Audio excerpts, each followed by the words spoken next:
આમોદનગરના મુખ્ય માર્ગ પર નગરપાલિકા દ્વારા છેલ્લા 10 દિવસથી ખોદેલ ખાડો પૂરવામાં નહીં આવતા આજ રોજ રાત્રિના સમયે એક બાઇક ચાલક ખાડામાં ખાબક્યો હતો. જો કે સદનસીબે મોટી દુર્ઘટના સર્જાતા અટકી હતી. આમોદ નગરપાલિકાની કામગીરીમાં વિવાદ ન સર્જાય તો નવાઈ થાય. આમોદ નગરપાલિકા દ્વારા કરવામાં આવેલ વધુ એક કામગીરીમાં બેદરકારી થતી થઈ છે.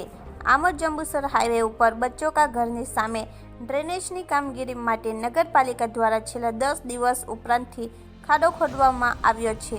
અંદાજે 10 ફૂટ ઊંડા ખાડાને પૂરવામાં નગરપાલિકાએ ધીરજ દાખવતા આજ રોજ રાત્રિના સમયે એક બાઇક ચાલક આ ખાડામાં ખાબક્યો હતો. જો કે સદનસીબે બાઇક ચાલક બચી જતા મોટી દુર્ઘટના ટળી હતી. અવારનવાર વિવાદોનું કારણ બનતી નગરપાલિકાની કામગીરીથી પ્રજાજનો સુવિધા નહીં પરંતુ દુવિધા ઊભી થઈ રહી હોવાના અનેક કિસ્સાઓ પ્રકાશમાં આવી રહ્યા છે.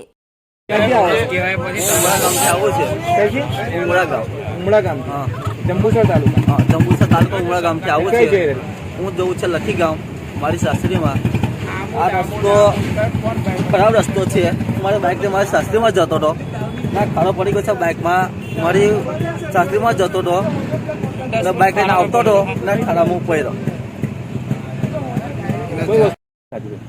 આમોદ નગરપાલિકા દ્વારા આ નેશનલ 64ની બાજુમાં સર્વિસ રોડ જે આવેલો છે ત્યાં અપનાનગર સોસાયટી વોર્ડ નંબર 5માં જે ગટરો ઉભરાતી હતી એના માટે આ મેઇન રોડ સર્વિસ રોડ ઉપર ખાડા કરેલા છે.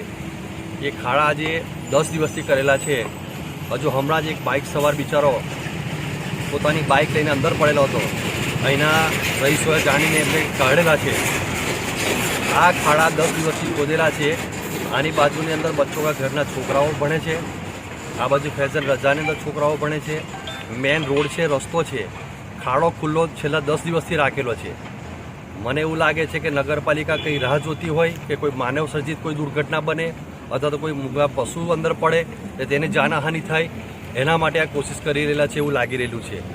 આ જ્યારે આટલા મોટા ખાડા છે મેઇન રોડ પર જાહેર રસ્તા ઉપર છે તેમ છતાંય 10 દિવસ સુધી નગરપાલિકા કોઈ તપાસ કરતી નથી કે કયા કારણસર ખાડા ખોદેલા છે, એમાં શું ફોલ્ટ છે.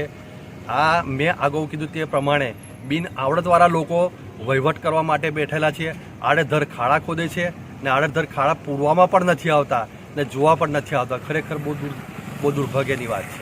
હા, ખાડો કેટલા સમયથી ખોદવામાં આવ્યો? છેલ્લા 10 દિવસથી ખાડો ખોદવામાં આવ્યો. જીસીબીથી એ લોકોએ ખોદેલું છે. પાણી ગટરનું જતું નથી એના માટે. પણ જ્યારે જાહેર રસ્તા પર આવી રીતે ખોદતા હોય તેને તાત્કાલિક એનું નિરાકરણ લાવીને એને પૂરવું જોઈએ, પણ પૂરતા નથી. હમણાં જાનહાનિ ના થઈ, બચી ગયા. અહીંના રહીશોએ એને બિચારા બાઇક સવારને કાઢેલો છે. હવે નગરપાલિકાના જોવાનું રહે છે કે આવતીકાલે એની પર શું સ્ટેપ લે છે. આ ખાડો કેટલા ફૂટ ઊંડો હશે? આ ખાડો ઓછામાં ઓછો 10 ફૂટનો ખાડો છે ને ભૂગર્ભ ગટરોના 12 થી 13 ફૂટની અંદર ઊંડી છે. કોઈ છોકરું બાળક જો પડી ગયું અથવા કોઈ જાનવર જો પડી ગયું તો એ જીવતું બહાર ના નીકળે એવી પરિસ્થિતિ છે.